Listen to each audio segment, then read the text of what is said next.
All right. Good evening. Good evening. Peace and blessings. Peace and blessings. First of all, giving all praise and honor to the Most High. Thank y'all for joining us tonight.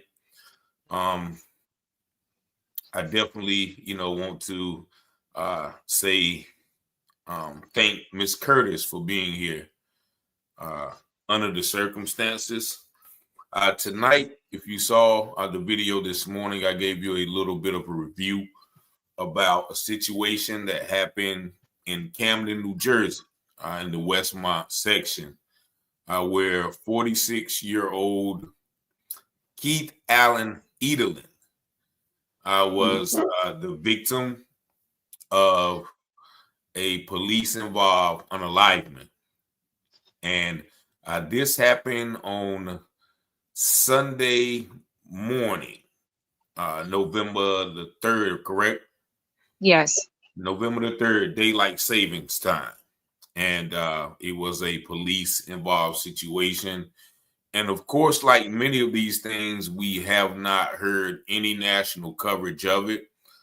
There is, I think, one article, one short news clip on the internet, as well as a department or NC Eternal New Jersey Attorney General's office report concerning his demise. So, someone gave Miss Curtis my number, and we decided to spread some truth, spread some light on this situation. So, first of all, once again, I definitely offer my heartfelt condolences to you and your family, Miss Curtis, and your loss. And, we definitely just want to let you speak about the situation, some of the things that you're going through, as well as, what the police are saying, what the Department of Justice are saying, the troubles you've had so far. So what I'm going to do real quick is I'm going to play a quick intro so I can share this to some other platforms, and then we'll be right back and let, you tell the people about, your brother and the situation. But for you guys watching, I thank y'all for joining again. Please like and share. And if you haven't subscribed, please subscribe to this video, but also share the information so, people can hear about this story. And we'll be right back after this brief message. But once again, I thank y'all for tuning in.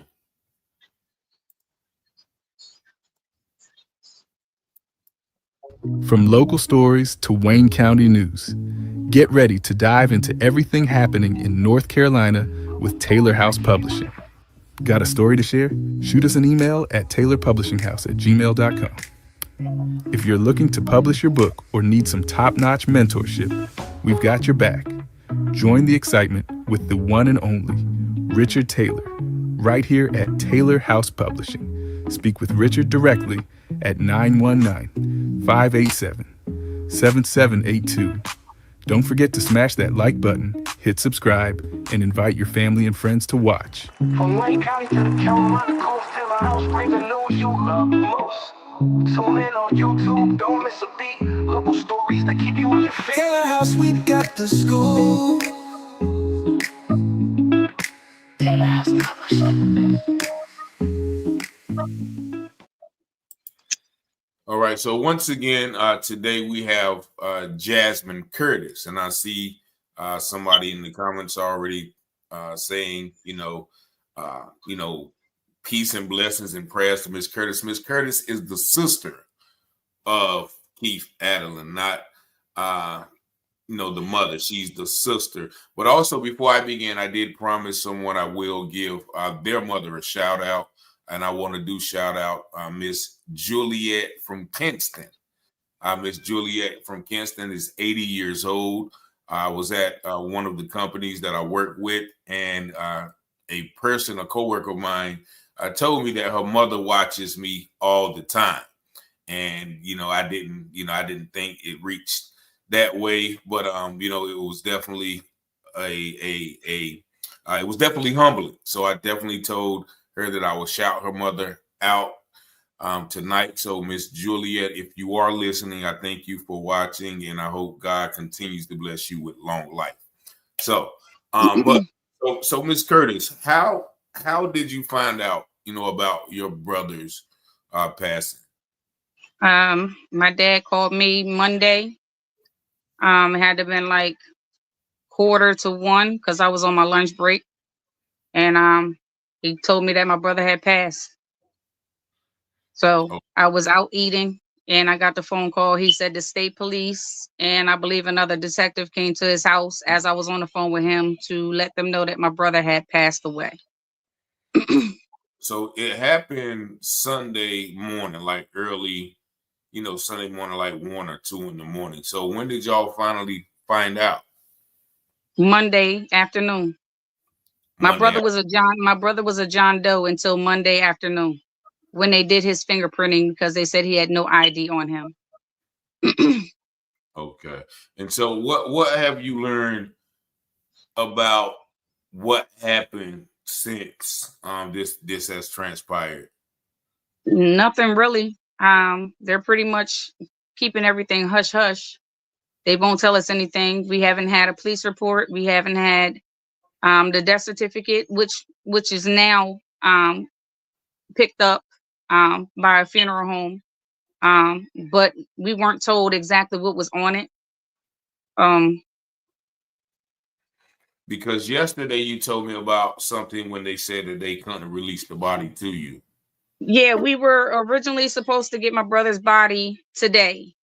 When the funeral home called and asked, okay, I'm going to send my people to make sure we pick up Keith Allen. They said, I don't know if it was the medical examiner or the receptionist, but they were told that the supervisor said my brother's body was no longer able to be released, even after we signed, emailed, faxed the release forms for his body to be released today. The funeral home was told to call back today at 7:30 in the morning.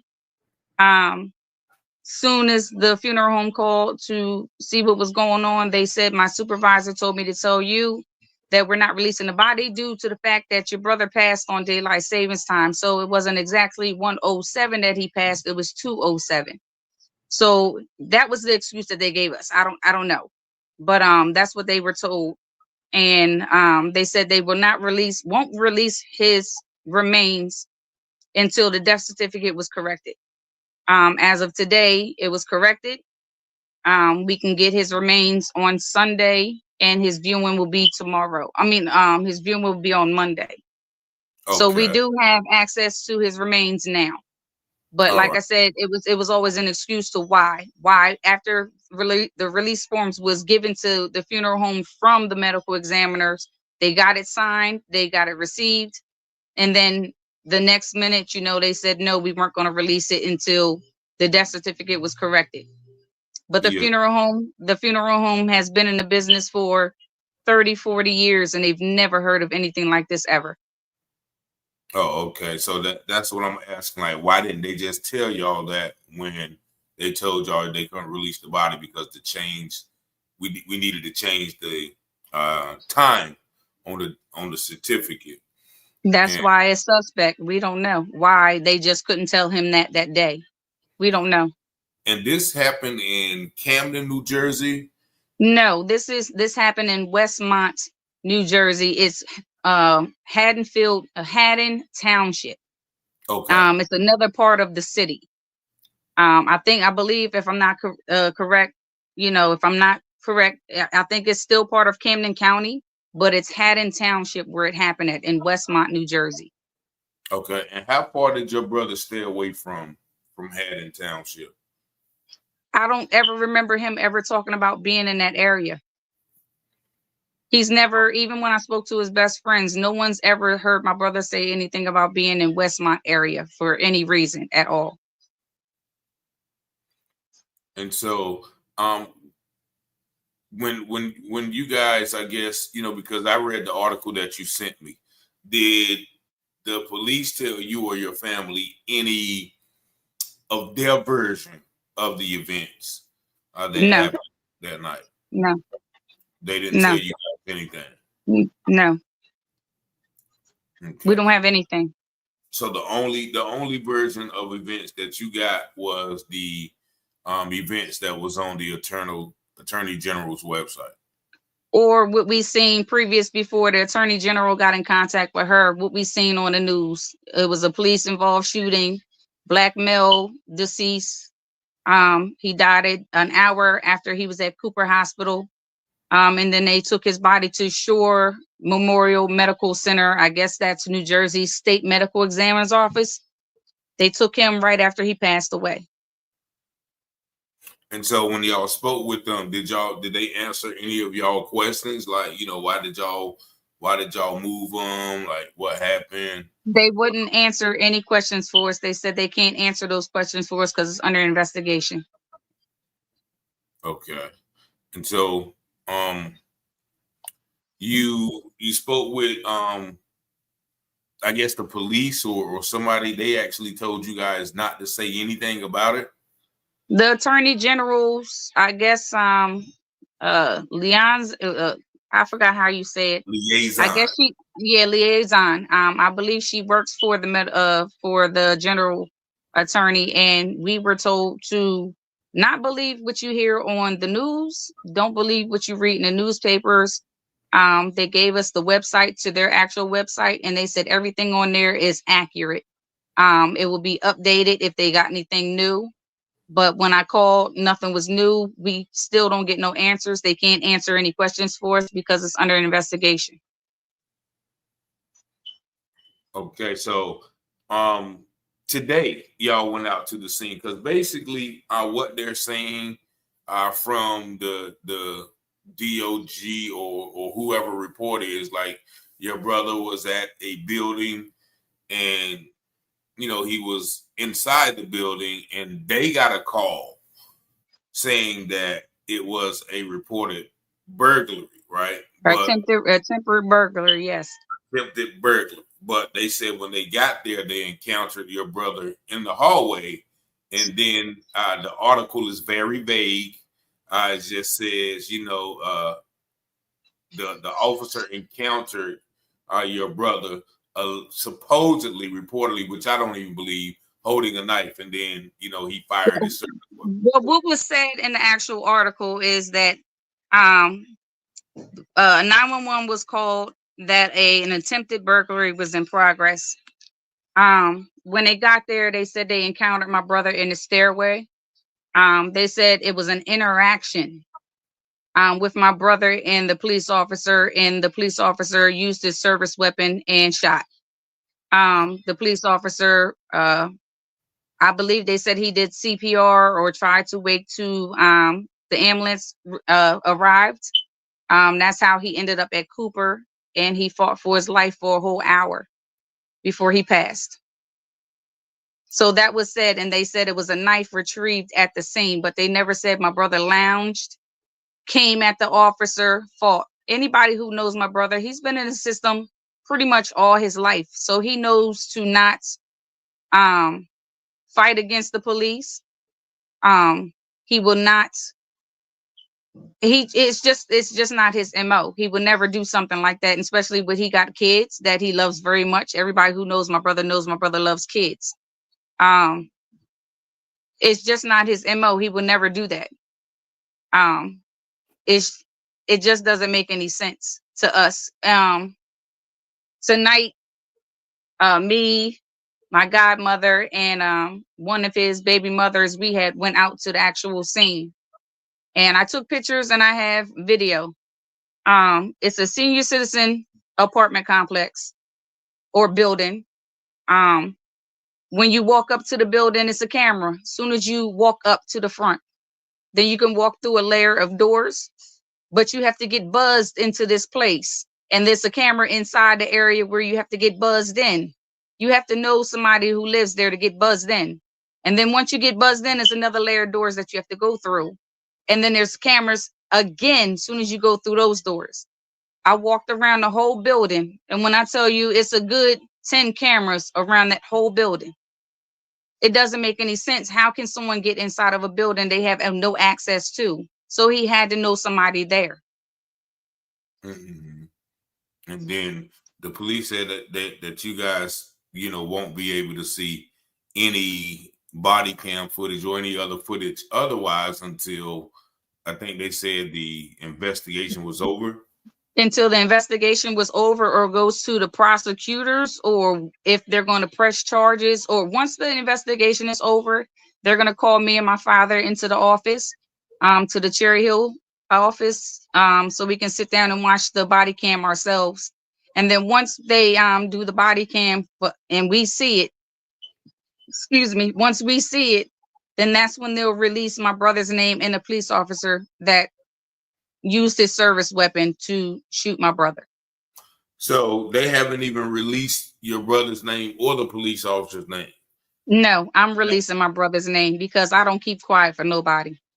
So that's strange too, because I've never seen that happen with police, something like this happen and they don't release the name, they don't release a picture, of the person, and even the officer. A lot of people, a lot of times they'll release the officer's name. So that definitely seems almost like they are trying to sweep this under the rug. Once again, it's been 4 days? Today is Thursday, correct? Yeah, it's Saturday. Sunday will be a week that he's been in the state medical examiner's office. Okay. And so the building, like, what was the demographics of that building when you went? Like, what type of people live there? It, like I said, it looked like everybody knows Westmont is pretty much a predominantly white area. You have, different color, cultures and all that stuff around there, but just us going there, and it was 3 Black women walking in the parking lot trying to see what was going on, how we can get in. We walked in the first layer of doors, like I told you, and you have to get buzzed in. It was a lady coming. I guess she was already in the lobby, and we're asking her to open the door. She wouldn't even open the door for us. She said, no, you got to get buzzed in. Somebody has to buzz you in. And then she just walked off. So we walked back outside of the apartment complex, and we walked around, and we noticed how many cameras was in this building and outside of the building. Did you walk to the stairway, or did you find a quote unquote stairway? It's funny because one of his baby moms, it was two white gentlemen. We were in the back of the apartment place, and they were coming in. They just pulled in their car and they were coming in, and my brother's baby mom, she pretty much, just made up a story so we can try to get inside there. She told them that we couldn't get in contact with somebody, and they live in that building, and they said come on in. They just welcomed us in the doors, and it was just me and her. We walked in the building, and as soon as you walk in there, in the hallway is a camera. And then, like I said, we walked down this long hallway, which we came to the first stairway. It was stairway A. That's where they said the interaction happened. Like I said, it must be more than one stairway if that's stairway A. Okay. We opened the doors, we looked at the steps, and it's nothing but brick through the whole stairway and going up. I told, his baby mom, I said, you know what, let's get out of here, because I didn't want anybody to see us in there and they call the police and it's another interaction that happened with my brother. Some kind of misunderstanding. So we walked out of there. But like I said, I took pictures and I took video of everything. And it's like, when I tell you that place is locked down like Fort Knox, it's locked down. You gotta know somebody that's living in there in order to get inside that building. So it's no way around it. And you also told me that, you saw blood droppings, like in the stairwell. You can tell they behind the building, as it's an exit door in the back, and you can see the drops of blood. It's like, I guess where handicapped people can go down the curb, and you can see blood drops from the front of the door all the way to the curb. I guess that's where they took him to the ambulance. I don't know. But you can see blood droppings. You know how blood drops and then it leaves like a line. So you can see where they're moving forward and the blood is splattering backwards. I used to be a technician in the operating room at Cooper Hospital. So I picked up on a lot of stuff and I noticed a lot of stuff, but it was blood. Like I said, I took pictures of that. I think I took a video of it. So they must have took him through the back. But like I said, we didn't see anything in stairway A, so we don't know if that was the right staircase that he was in. Because All we right. didn't walk through the whole thing. Like I said, I didn't want to be in there. I didn't feel comfortable because after what happened with my brother, I didn't want to be somebody saying somebody's breaking in, somebody's, not supposed to be there. So we left. So you also told me that you received a call from the alleged lady, I'll say, who made the 911 call. Right. Well, Camden is pretty small, so everybody knows my brother. He's a very known person. He's very silly, outgoing, good guy. He had his ways. But when the word got out that my brother passed away, a lot of people just couldn't believe it because nobody believes that my brother would have went after no police officer with no knife. So it's, oh God, it's just no way that the way they're trying to make it seem like it happened, it didn't happen. I'm just lost for words. I really, like I said, my story hasn't changed. They don't tell us anything. We haven't had anything. We don't have a police report. We don't have a death certificate. They wouldn't tell us how many times he was shot. We don't know anything. We know absolutely nothing. But we do have an attorney now, so hopefully they'll be able to get the ball rolling for us. And you said that when the lady called, she called because she said your brother was banging on the door and he was already bleeding. From what I'm getting, someone from word of mouth, but like allegedly somebody said that the 911 caller called the police, yes, but she called to say there was a black male banging on her door and he had blood all over him. Okay. That's what the call was supposed to be about. Everything else, I don't know. But like I said, that's hearsay. Yeah. That's hearsay. And so what did you find out, I guess, talking to other people? And, actually, I have to mention this person, Christopher Baker, That's right? His best friend, Baker, yeah. Christopher Baker, my condolences, man. Your family member reached out to me when I guess she saw the video and she told me how close you and Keith was. So you definitely have my condolences, my brother. And, I hope, God brings you through this as well, gives you strength and your family strength. And also you, Miss Curtis. Now, what have you found out about his actions before this happened? Have you found out anything, as far as, like I said, the last person that seen my brother, oh God, I don't know who's calling me. The last person who was actually with my brother was another good friend of his named Eric. I don't know his last name, but, my brother, this was Saturday around like 11 something. My dad's best friend, was coming by my dad's house to check up on him, but he noticed that it was a black SUV sitting in the driveway. So he just assumed my dad had company. So he left and went home. But he said it was like 11 something. He wasn't sure what time it was, but he knew it was after 11 o'clock. I got in contact with his best friend, Chris, and I asked Chris, I said, well, Chris, do you know who owns a black SUV? And he told me, yes, it was his friend, Eric. I said, well, I need you to get in contact with him. He said he's been calling, but he's not answering. So I said, Chris, well, give me his number. I'll call. Maybe he recognized your number. He won't answer. Let me call him. So he didn't call. Finally, he got in contact with him, and Eric did say, yes, that was me. He said your brother had a couple of computers that he wanted to go ahead and, I guess, pawn so he can have some money in his pocket and some food for his two boys at the house. They left to go to Burlington Mart. I guess is a porn shop area out there. I don't know anything about Burlington Mart. Okay. But he said that they went out there and they were closed, and he doubled back and brought my brother back home. My brother went inside with the computers that he had in the car. The computers are sitting right by my dad's front door. So I know my brother made it back home. His friend Eric said he pulled off, told my brother, "I'll see you later." He pulled off and left. I know my brother was there because his phones are in the house, his house keys are in the house. But the only thing that's missing, me, everybody knows that knows my brother, he carries a book bag everywhere he goes. They haven't given us any of his items. Um, that's missing.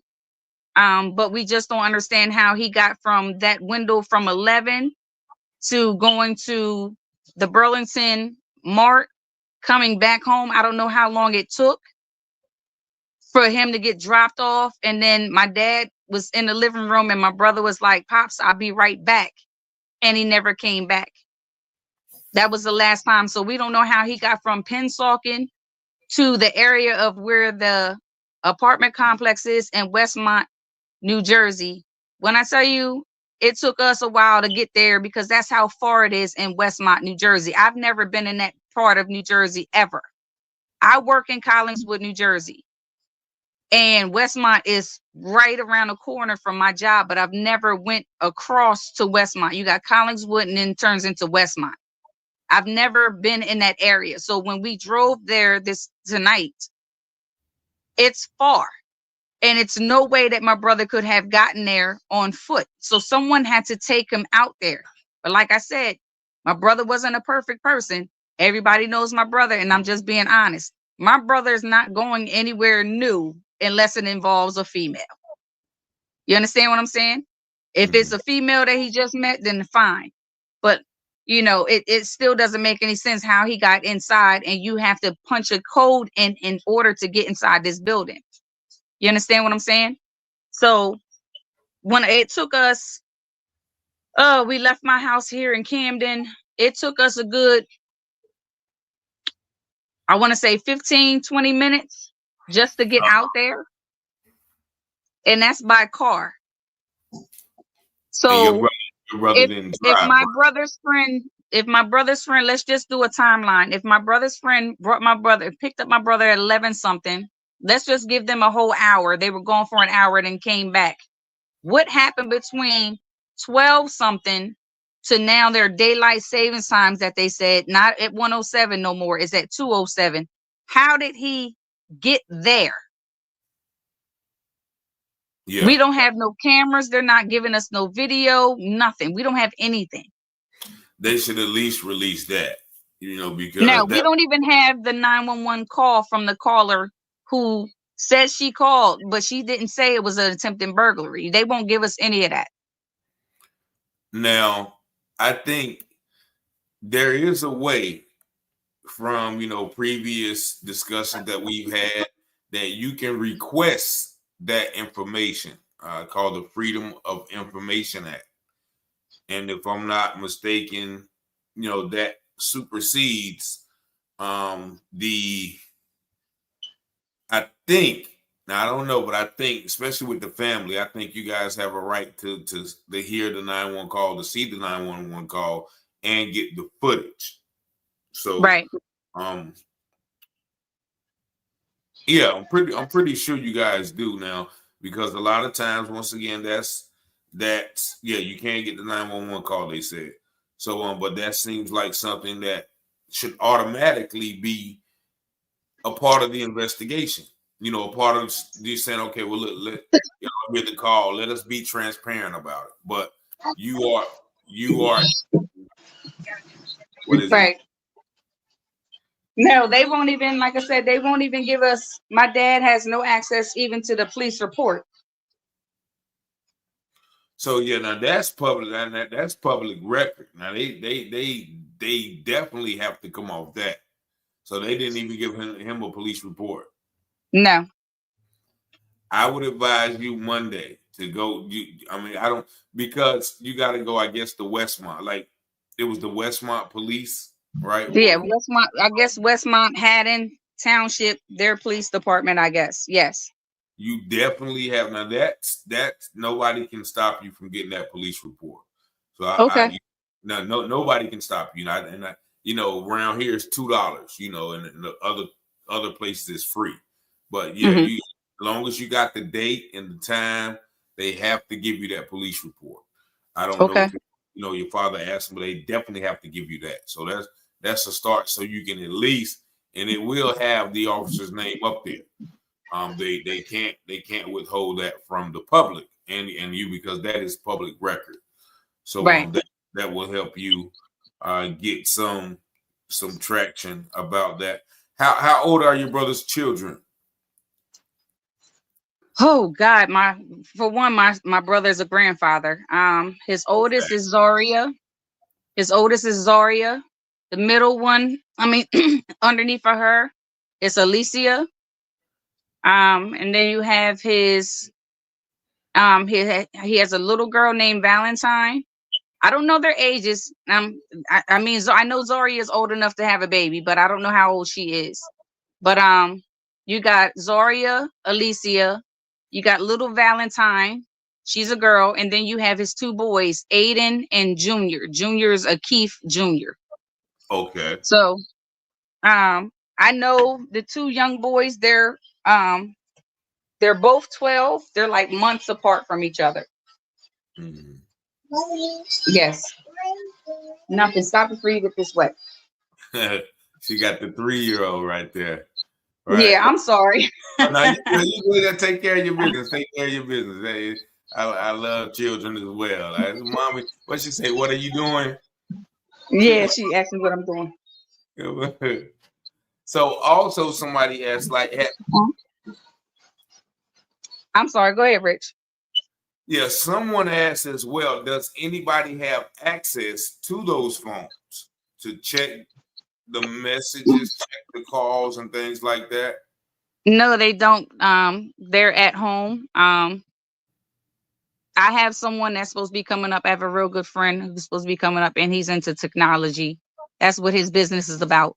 And I had asked him to do me a favor and see if he can unlock it so I can see if who was the last call, and because he has a code on it, who was the last call, last text. It had to be somebody.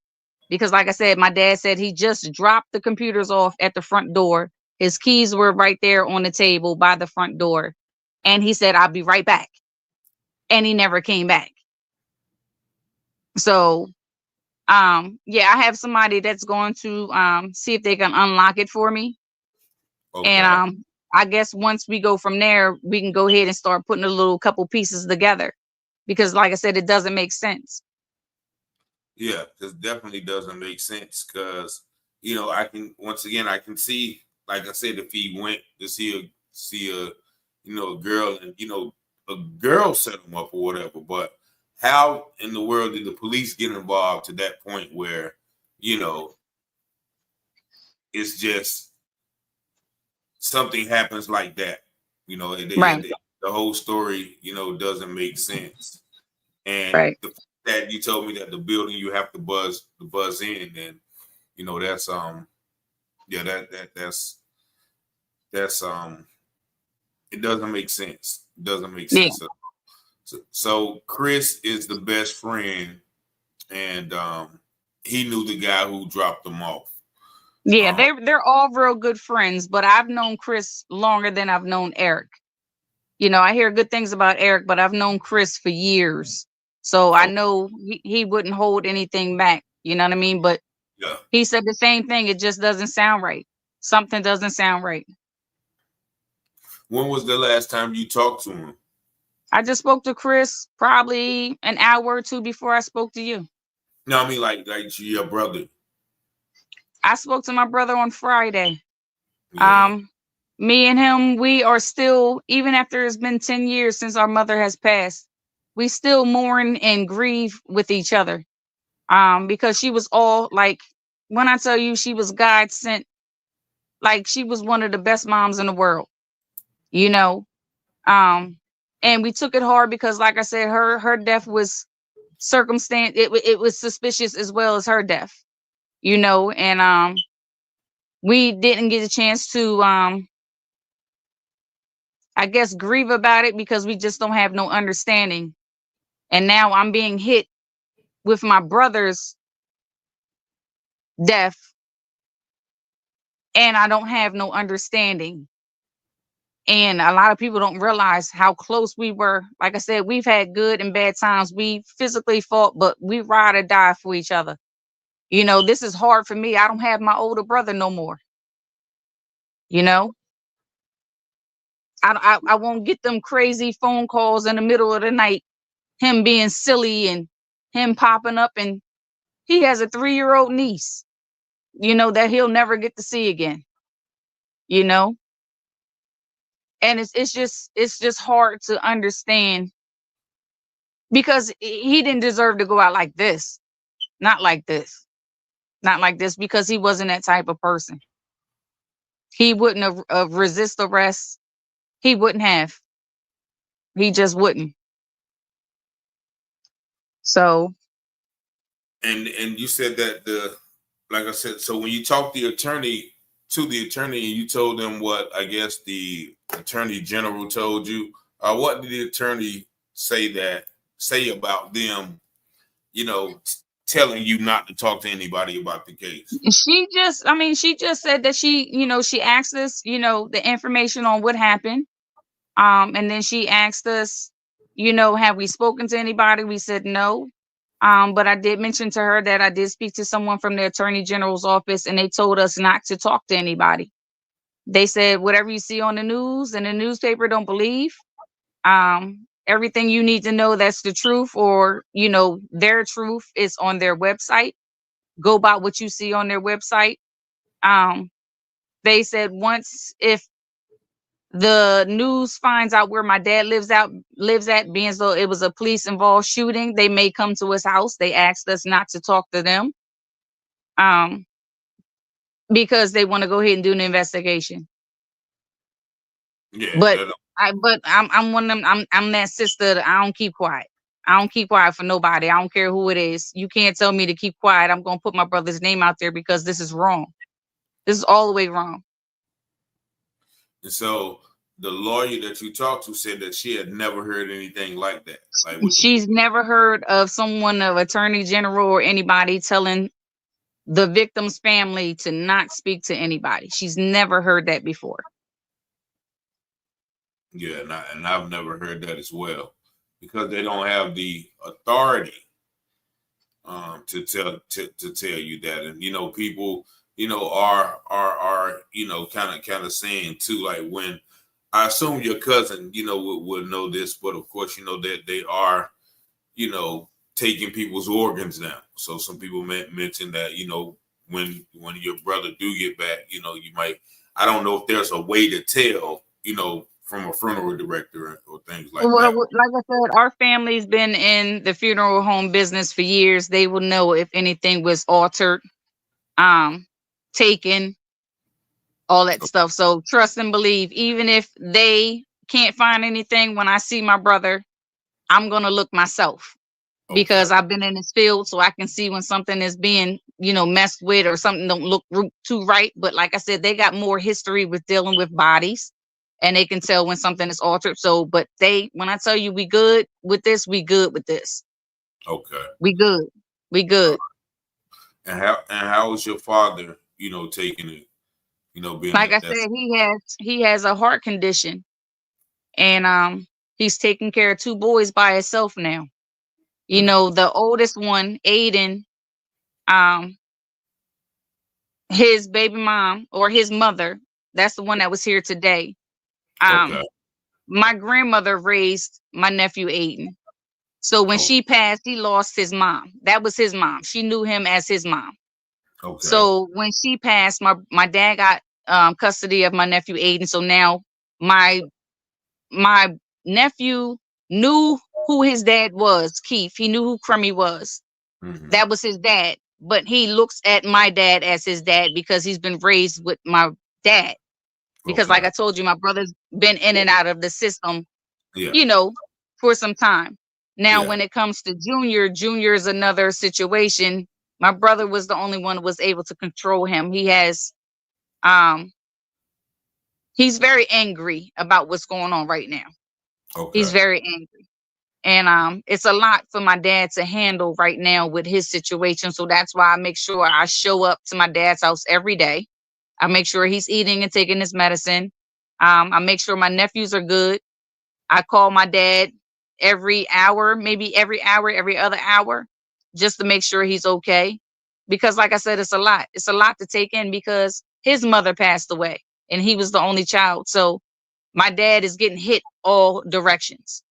You know, he lost his mom. He lost my mom, his wife, you know, his ex-wife, but they were, you know, his ex-wife, but they were like this.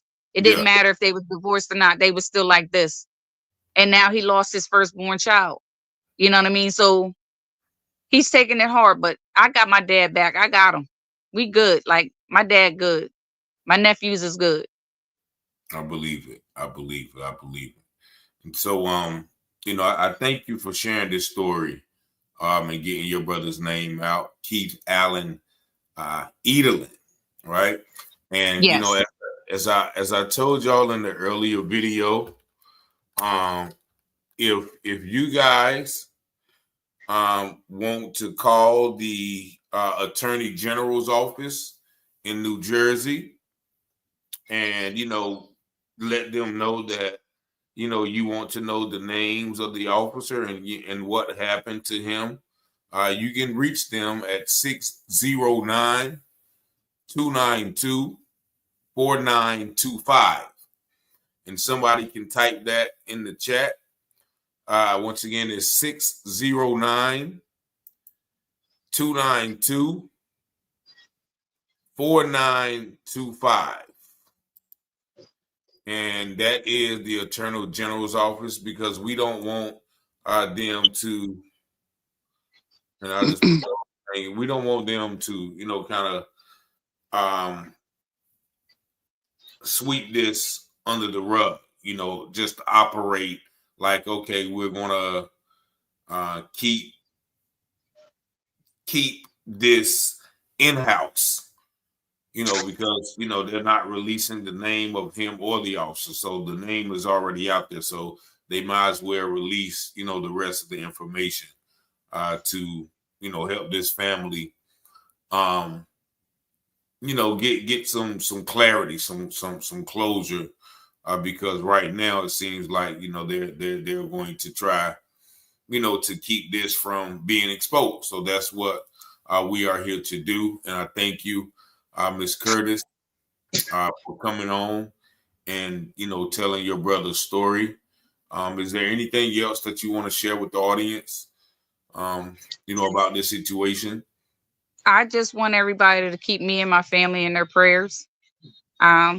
This is a hard pill to swallow. I just want to put out there, I don't know if anybody's seen the news on Monday where you had a white woman who was waving a gun in public, dropped the gun and picked the gun up and started waving it again. They didn't tase her. They didn't pepper spray her. They didn't scream at her. They arrested her and put handcuffs on her. Everybody knows my brother would not put a knife on no cop. I just want everybody to know that that's not my brother. That's not his makeup. It's nothing that he would do something like that. But the severity. And then it's another thing that the Attorney General told me, that sometimes in these little towns that these officers aren't equipped with tasers. So you telling me your first thing to do was to shoot and unalive someone before you have answers on what happened. But like I said, with everything that's going on, I feel like they're trying to cover something up, because like I said, it's no right and no wrong in this situation. Like I said, just an example with that lady, they could have easily just tackled him and put the handcuffs on him. Or you could have shot him in his arm, his leg, something. But my brother, when I tell you, he would not fight no cops. And that's just not him. And I want everybody to please believe that that wasn't how my brother was. He was a goofy person. When I tell you goofy, he was goofy. He was funny. You know what I mean? He loved the ladies. The ladies loved my brother. You hear me? Yeah. But he was nothing like this. He loved his kids. Good God, my brother loved the kids. Like Morton said, I love the kids. He loves children. You know what I mean? Even if they're not biologically his, He loved kids, you know, but and he always had a smile on his face, always goofy, you know, but kind-hearted. Man, I can say a lot of things about my brother, but I just want everybody to know, don't believe. There go my baby right there. Yeah. Don't believe what y'all hear in these news. He didn't deserve to go out like this. And he is going to be missed. He is missed.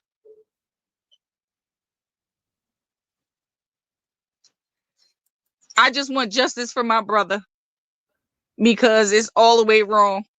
And he didn't deserve none of this. And I just want everybody to go ahead and just keep me, my dad, my nephews, my nieces, my kids in his prayer, you know, in everybody's prayers. Because this is not, it's not right. It's not right. And I'm not going to keep quiet for nobody until I get justice for my brother. So I thank you, Richard, for allowing me to tell you my story, what's going on. I'm sorry I don't have a lot more to tell you, but No, we don't know anything.